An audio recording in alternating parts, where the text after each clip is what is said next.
जिल्हा जिल्हा स्तरावर आपल्याला दोन प्रकारची यंत्रणा पाहायची आहे, जिल्हा नियोजन समिती आणि महानगर नियोजन समिती। तर पहिला पाठ पाहू आपण इथं आपलं जिल्हा नियोजन समिती। जिल्हा नियोजन समिती स्थापना ही 2006 ला करण्यात आली। जिल्हा नियोजन समितीचे जे स्वरूप आहे ते घटनेअंतर्गत कायद्याअंतर्गत जिल्हा नियोजन समितीचे स्वरूप घटनेअंतर्गत कायद्याअंतर्गत त्याचं स्वरूप आहे। घटनादुरुस्ती आपण 74वी केली। 74व्या घटनादुरुस्तीनुसार 243 ZD नावाची कलम या ठिकाणी आहे। आता ही घटनादुरुस्ती आपण 1993 ला केली। याचे विधेयक आपण संमत 1999 ला केली। घटनादुरुस्ती 93, विधेयक संमत 1999 आणि मग जिल्हा नियोजन समिती आपल्या महाराष्ट्रामध्ये 2006 ला आपण त्याची स्थापना केलेली आहे। आता याचा उद्देश काय आहे? जिल्हा नियोजन समितीचा उद्देश तर जिल्ह्यातील नैसर्गिक साधन संपदा व लोकसंख्या यांचा अभ्यास करून पंचवार्षिक योजनेचा आराखडा तयार करणे। जिल्ह्यातील नैसर्गिक साधन संपदा व लोकसंख्या यांचा अभ्यास करून पंचवार्षिक योजनेचा आराखडा त्या ठिकाणी तयार करणे असा याचा उद्देश आहे। जिल्हा नियोजन समितीची रचना काय?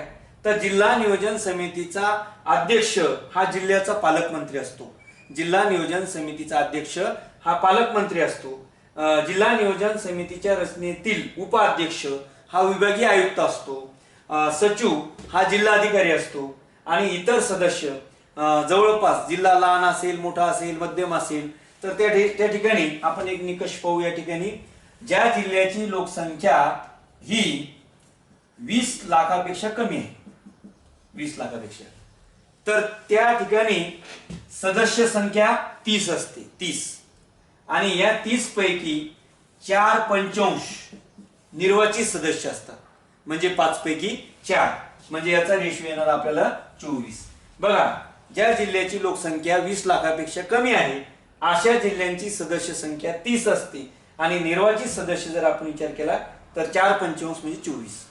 ज्या जिल्ह्याची लोकसंख्या 20 लाख ते 30 लाखापर्यंत आहे, 30 लाखापर्यंत आहे, तर निर्वाचित त्या ठिकाणी सदस्य संख्या ही 40 असते, 40, आणि निर्वाचित सदस्य 4/5 म्हणजे 32, म्हणजे काय येणार 32 येणार। आणि ज्या जिल्ह्याची लोकसंख्या ही 30 लाखापेक्षाही जास्त आहे, 30 लाखापेक्षाही जास्त आहे, तर तिथं मात्र सदस्य संख्या किती असते 50 आणि निर्वाचित सदस्य संख्या किती असते 40 असते। परत येता बघा इतर सदस्यामध्ये ज्या जिल्ह्याची लोकसंख्या 20 लाखापेक्षा कमी आहे सदस्य संख्या 30 आणि निर्वाचित सदस्य 24। ज्या जिल्ह्याची लोकसंख्या 20 लाख ते 30 लाख या दरम्यान असेल तर सदस्य संख्या 40, निर्वाचित सदस्य संख्या तिथं 32, आणि ज्या जिल्ह्याची लोकसंख्या 30 लाखापेक्षा जास्त आहे सदस्य संख्या 50, निर्वाचित सदस्य 4/5 म्हणजे 40 येते। तर अशा पद्धतीने जिल्हा लहान किंवा मोठा, आणि यामध्ये जिल्ह्यातील असणारे आमदार, खासदार, त्यानंतर CEO चीफ एक्झिक्युटिव्ह ऑफिसर, ज्याला आपण मुख्य कार्यकारी अधिकारी असं म्हणतो, पदाधिकारी वगैरे वगैरे, तर असा या ठिकाणी समावेश होत असतो। मग आता जिल्हा नियोजन समितीचे कार्य कोणते आहेत? तर या ठिकाणी 2 प्रकारचे महत्त्वाचे कार्य आहेत। त्यातलं पहिलं कार्य आहे, कार्य नंबर 1, जिल्ह्यातील सर्व पंचायत संस्था व नगर परिषदांच्या योजना एकत्रित करून विकास योजनेचा मसुदा तयार करणे आणि तो राज्य सरकारला पाठवणे। पहिलं कार्य काय? तर जिल्ह्यातील सर्व पंचायत संस्था व नगर परिषदांच्या योजना एकत्रित करून जिल्हा विकास योजनेचा मसुदा तयार करणे आणि तो राज्य सरकारला सादर करणे किंवा राज्य सरकारला तो पाठविणे, हे पहिलं कार्य आहे। कार्य नंबर 2, राज्यांकडून जिल्ह्याला मिळणाऱ्या योजना किंवा अनुदाने आणि त्याचे निकष काय? राज्यांकडून जिल्ह्याला मिळणाऱ्या योजना किंवा अनुदाने आणि त्याचे निकष काय, तो वाटा कसा द्यायचा आहे? तर लोकसंख्येसाठी 60%, अनुसूचित जाती आणि जमाती 5%, नागरी लोकसंख्या 5%, वाहतूक क्षेत्रातील मागासलेपणा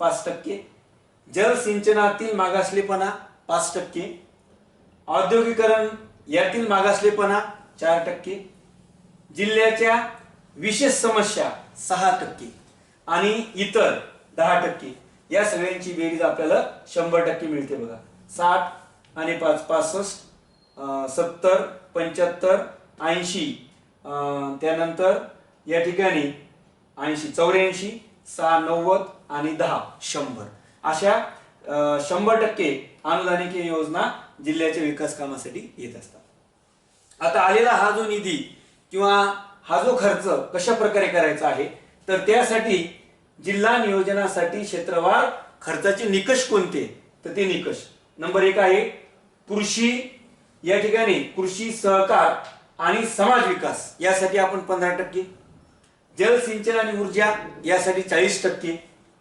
उद्योग खाणी वाहतूक दळणवळण रोजगार हमी 15% आणि सामाजिक सेवा 30%, टोटल बेरीज 100%।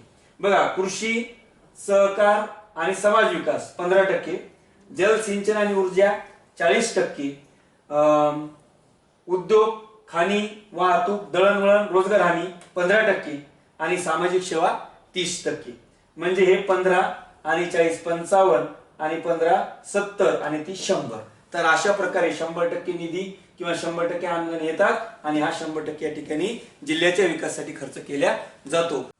नियोजन पंचवर्षीय योजना, नियोजन पंचवर्षीय योजनेमध्ये आता आपण या ठिकाणी उद्दिष्टे, नियोजन पद्धती स्वीकारण्याची कारणे, आर्थिक नियोजनाची आवश्यकता आणि नियोजनाची प्रक्रिया किंवा नियोजनाची प्रक्रिया असं म्हणतो आपण।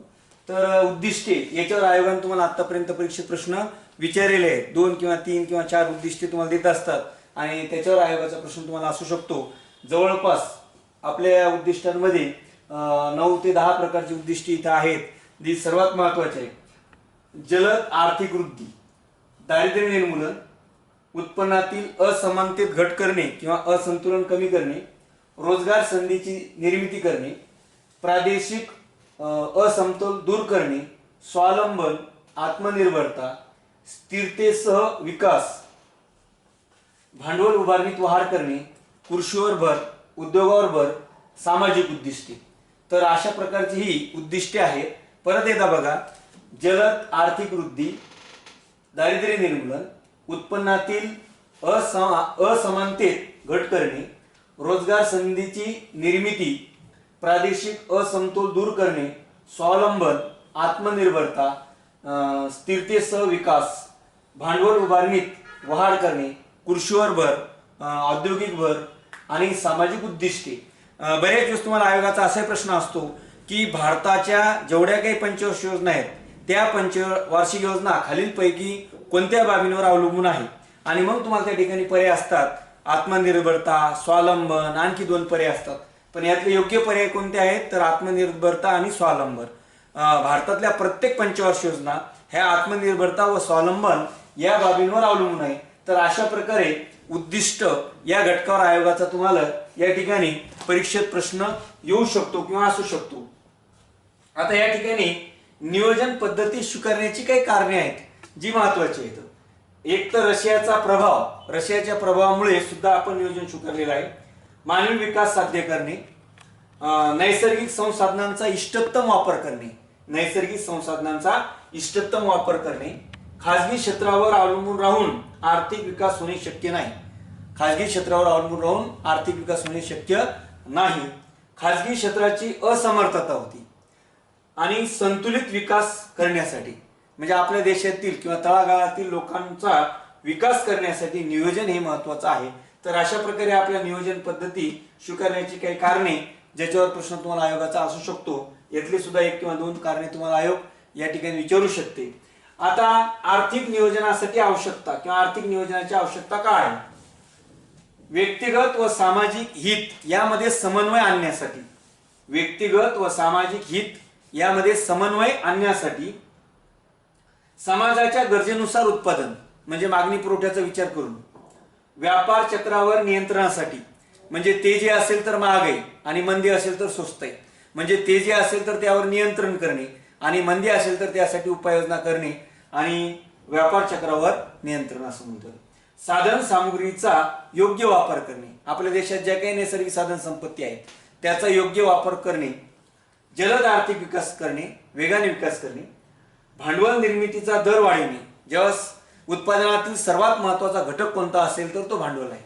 म्हणजे उत्पादनामध्ये उत्पादन तयार करत असताना भांडवल हा घटक नसेल तर उत्पन्न होणार नाही। आपण नेहमी पाहतो उत्पादनामध्ये 4 घटक असतात: भूमी, श्रम, भांडवल आणि संयोजक. मग या भूमी, श्रम आणि संयोजक या तिघाचा विचार करता सर्वात महत्त्वाचा घटक कोणता असेल तर तो भांडवल हा घटक महत्त्वाचा आहे. आणि म्हणून भांडवल निर्मितीचा दर वाढवणे, आर्थिक व सामाजिक विषमता कमी करण्यासाठी, आर्थिक व सामाजिक विषमता कमी करण्यासाठी, संतुलित आर्थिक विकास करण्यासाठी, वर्ग संघर्षास पायबंद करण्यासाठी, तर अशा प्रकारची काही नियोजनासाठी आवश्यक असणारी कारणे म्हणा किंवा आवश्यकतेसाठी काही बाबी म्हणा हे इथे सांगता येईल आपल्याला. त्यानंतर नियोजनाची जी प्रक्रिया आहे या नियोजनाच्या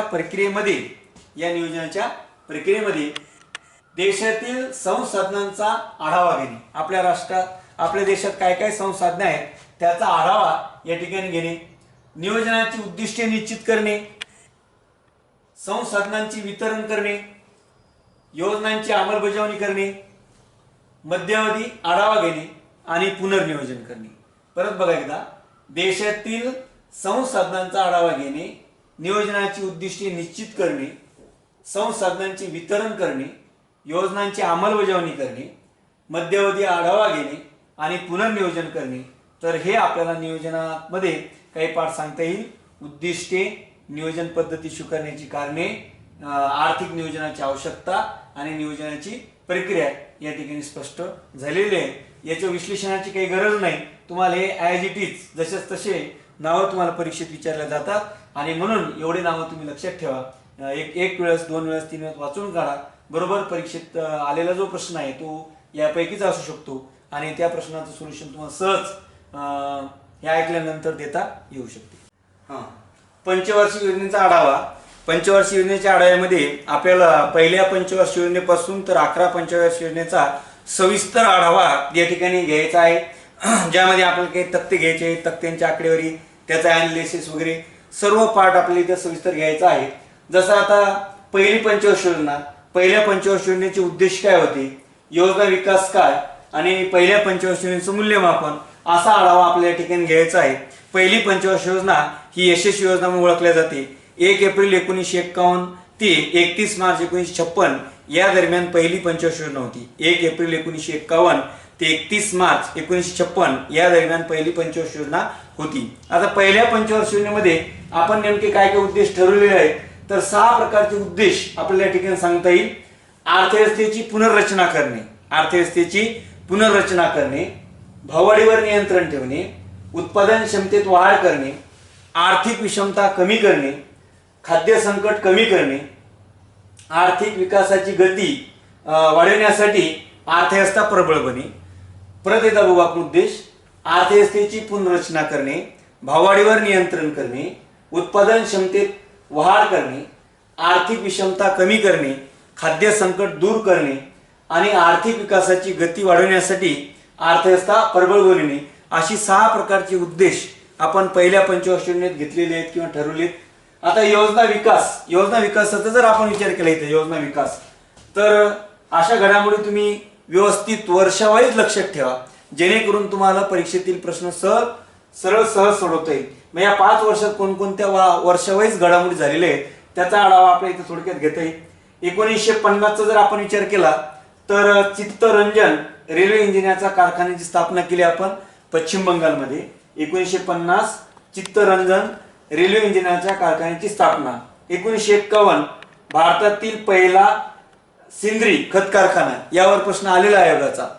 1951 भारतातील पहिला सेंद्रिय खत कारखाना, यावर आयोगाने परीक्षेत प्रश्न तुम्हाला विचारलेला आहे. 1952 कुटुंब नियोजन कार्यक्रम. बघा, जगाच्या पाठीवर पहिल्यांदा राष्ट्रीय स्तरावर कुटुंब नियोजन राबवणारा कोणता देश असेल तर तो आपला भारत देश आहे. 1952. 1953 विमान कंपन्यांचे राष्ट्रीयकरण करण्यात आले. आता राष्ट्रीयकरण म्हणजे काय, जी मालमत्ता खाजगी आहे किंवा जो वाटा हिस्सा हा खाजगी लोकांचा आहे तो 100% भारत सरकारने विकत घेणे, ज्याला आपण नॅशनलायझेशन किंवा राष्ट्रीयकरण असं म्हणतो. 10 मार्च 1954 मध्ये पिंपरी चिंचवड येथे हिंदुस्तान अँटीबायोटिक्स औषधी, ज्याला आपण पेनिसिलिन औषधी असं म्हणतो. 1955 ला आपण SBI ची स्थापना केली. 1 जुलै 1955 ला स्टेट बँक ऑफ इंडिया ची स्थापना करण्यात आली. 1955 ला ICIC ची स्थापना करण्यात आली. 17 नोव्हेंबर 1955 भाकरा नांगल प्रकल्प. 25 एप्रिल 1954 कृषी प्रकल्प बिहार. HMG घड्याळाचा कारखाना स्थापन करण्यात आला पहिल्या पंचवार्षिक योजनेमध्ये. रेल्वे डब्याचा कारखाना पेरांबूर या ठिकाणी आपण या ठिकाणी स्थापन केला. कांडला बंदराची निर्मिती पहिल्या पंचवार्षिक योजनेदरम्यान करण्यात आलेली आहे. दामोदर खोरे विकास योजना झारखंड पश्चिम बंगाल ही योजना पण आपण या ठिकाणी किंवा हा प्रकल्प सुद्धा या ठिकाणी आणलेला आहे. आता पहिल्या पंचवार्षिक योजनेचा विचार करता पहिली पंचवार्षिक योजना ही यशस्वी योजना म्हणून ओळखली जाते. कारण पहिल्या पंचवार्षिक योजनेचा लक्ष्याचा जो दर आहे किंवा आपण ठरवलेला दर आहे हा 2.1% होता, मात्र तो साध्य 3.6 झालेला आहे. म्हणजे यशस्वी योजना आपण का म्हणतो? ठरवलेला दर 2.1 GDP ग्रोथ रेट नुसार आणि आपल्याला किती मिळाला तर तो 3.6 मिळाला. म्हणजे ठरवल्यापेक्षा जास्त मिळणे ज्याला आपण यशस्वी योजना असं म्हणतो. त्यानंतर अनुकूल मान्सून आणि लक्ष्य कमी होतं, कारण लक्ष्य केवळ 2.1% होतं, कमी लक्ष्य होतं. भारतात उपलब्ध असलेले पौंड चलन अन्नधान्याच्या उत्पन्नात मात्र वाढ झाली. 52.2 दशलक्ष टनावरून 65.8 दशलक्ष टनापर्यंत अन्नधान्यात वाढ झाली. राष्ट्रीय उत्पन्नात वाढ 5 वर्षादरम्यान किंवा 1951 ते 1956 पर्यंत 18.90% वाढ झाली. दरडोई उत्पन्नात वाढ झाली 1.8% वार्षिक म्हणून आपण त्याला. किंमत निर्देशांक घसरला. 11 पंचवार्षिक योजनेचा विचार करता केवळ पहिली पंचवार्षिक योजना अशी योजना आहे की ज्यामध्ये किंमत निर्देशांक हा घसरलेला आहे, कमी झालेला आहे. बाकीच्या सगळ्या पंचवार्षिक योजनेमध्ये किंमत निर्देशांक मात्र वाढलेला आहे. PL 480 एड या कायद्यानुसार आपण अमेरिकेशी एक करार केला अन्नधान्य संदर्भात. PL 480 एड या कायद्यानुसार आपण अमेरिकेशी एक करार केला आणि त्या करारानुसार आपण अन्नधान्याची आयात करत होतो. तर अशा प्रकारे पहिली पंचवार्षिक योजना आपल्याला या ठिकाणी सांगता येईल. पहिल्या पंचवार्षिक योजनेतल्या ह्या सर्व घडामोडी तुम्हाला परीक्षेच्या अनुषंगाने महत्त्वाच्या आहेत. बरेच दिवस पंचवार्षिक योजनेचा कालावधी तुम्हाला परीक्षेत प्रश्न विचारला जातो, उद्देशावर प्रश्न येऊ शकतो, योजना विकासावर प्रश्न येऊ शकतो किंवा मूल्यमापनावर त्याचा प्रश्न तुम्हाला या ठिकाणी येऊ शकतो. तर अशा पद्धतीनं पहिली पंचवार्षिक योजना आपल्याला या ठिकाणी स्पष्ट करता आलेली आहे. दुसरी पंचवार्षिक योजना 1 एप्रिल 1956 ते 31 मार्च 1961 या दरम्यान दुसरी पंचवार्षिक योजना होती. दुसऱ्या पंचवार्षिक योजनेचा मुख्य भर किंवा मेन फोकस हा औद्योगिकरणासाठी होता किंवा औद्योगिक उत्पादनात वाढ करणे, औद्योगिक उत्पादन वाढणे हा महत्त्वाचा भर दुसऱ्या पंचवार्षिक योजनेवर होता. दुसऱ्या पंचवार्षिक योजनेचे जे काही उद्देश आहे तर राष्ट्रीय उत्पन्नात 5 वर्षात 25% वाढ करणे, 5 वर्षात 25% वाढ करणे, रोजगार संधीत वाढ करणे, तीव्र गतीने औद्योगिकरण करणे, उत्पन्न व संपत्तीमधील विषमता कमी करणे, भांडवल गुंतवणूक दर हा 7% वरून 11% वाढवणे. म्हणजे 1951 ते 56 पर्यंत 7% वरून 11% वाढ करणे किंवा 11% पर्यंत वाढवणे. आता योजना विकासाचा जर आपण विचार केला तर 30 एप्रिल 1956 मध्ये दुसरे औद्योगिक धोरण जाहीर करण्यात आले आणि या दुसऱ्या औद्योगिक धोरणामध्ये आपण 3 प्रकारच्या सूच्या घेतलेल्या आहेत, ज्यामध्ये सार्वजनिक, खाजगी आणि संयुक्त. 1956 ला आपण ONGC ची स्थापना करण्यात आली. 1956 मध्ये खादी व ग्राम उद्योग स्थापना करण्यात आली. 1956 मध्ये UGC युनिव्हर्सिटी ग्रँड कमिशन विद्यापीठ अनुदान आयोगाची स्थापना करण्यात आली. 1960 ला OPEC ची स्थापना करण्यात आली. पेट्रोलियम निर्यात करणाऱ्या देशाची संघटना आहे 1960 मध्ये ची स्थापना करण्यात आली. सदन जिल्हा कृषी कार्यक्रम त्याचे 2 हेतू किंवा 2 उद्देश आहेत. आधुनिक तंत्रज्ञानाचा स्वीकार करणे किंवा वापर करणे आणि कृषी क्षेत्रात उत्पादन वाढवणे किंवा कृषीचे उत्पादन वाढवण्यासाठी आपण सदन जिल्हा कृषी कार्यक्रम सुरू केला होता. 1956 मध्ये LIC लाईफ इन्शुरन्स कॉर्पोरेशन 1956 ला आपण त्याची स्थापना करण्यात आली होती. आता काही प्रकल्प, या प्रकल्पावर सुद्धा आयोगाने काही प्रश्न विचारलेले आहेत. जसं आता भिलाई प्रकल्प छत्तीसगड रशियाच्या मदतीने 1959 ला आपण प्रकल्प सुरू केला. दुर्गापूर ओडिसा पश्चिम जर्मनीच्या मदतीने. रूरकेला पश्चिम बंगाल ब्रिटनच्या मदतीने 1959 मध्ये. खत कारखाने आहेत आपल्याकडे काही. नानगल पंजाबमध्ये, रूरकेला ओडिसामध्ये आणि भेड Bharat heavy electricals limited Bhopal या ठिकाणी आपण हा प्रकल्प सुरू केला. याच ठिकाणी दुसऱ्या पंचवार्षिक योजनेचे जे काही मूल्यमापन आहे ते मूल्यमापन म्हणजे पोलाद उद्योगाची मोठ्या प्रमाणात वाढ झाली, किंमत निर्देशांक वाढला, जीडीपी वृद्धी दर आपण 4.5% ठरवला, मात्र तो आपल्याला 4.2% मिळाला. म्हणजे याचा अर्थ ही योजना अयशस्वी आहे, ही योजना सक्सेस झालेली नाही. दरडोई उत्पन्नात वाढ 2%ने, भावाडीचा दर मात्र 30%ने वाढला. तांदूळ उत्पादनात आणि पोलाद उत्पादनात मोठ्या प्रमाणात वाढ झाली. तांदूळ उत्पादनात व पोलाद उत्पन्नात मोठ्या प्रमाणात वाढ झाली. अशा प्रकारे आपली दुसरी पंचवार्षिक योजना या ठिकाणी स्पष्ट होते.